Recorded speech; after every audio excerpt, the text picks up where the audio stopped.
Briser la glace pour ne pas mourir de soif. C'est le rituel de nombreux villageois de Iakoutie dans le nord-est de la Sibérie chaque début d'hiver. 10 mètres cubes de glace arrachés au lac, ce sont environ 7 mois d'eau potable pour une petite famille. Il fait déjà moins 41 degrés et le temps presse pour Innocenti et son équipe. Dans quelques jours, la couche de glace sera trop épaisse. Le plus difficile, c'est lorsque la glace a une épaisseur de 30 à 50 cm. Dans ce cas-là, le travail devient physiquement très dur. Dans les communautés rurales de cette région, la plus froide de la planète, l'eau courante est un luxe. Le robinet ne fonctionne que quelques semaines dans l'année quand les canalisations ne sont pas gelées.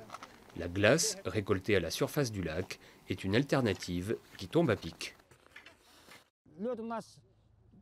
Notre glace est claire. Nous ne la nettoyons pas, nous la mettons tout de suite dans un tonneau et c'est tout. C'est l'eau la plus pure à boire qui existe.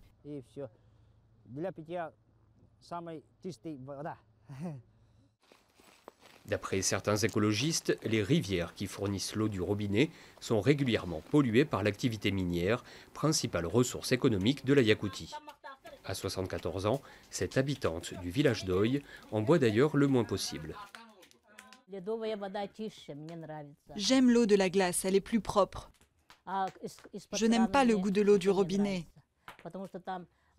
En ville, ça sent le chlore, et ici, parfois, ça sent le mazout.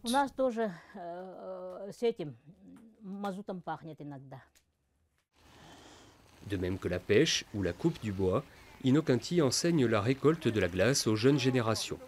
Un savoir indispensable dans une région qui compte près d'1 million de lacs pour autant d'habitants.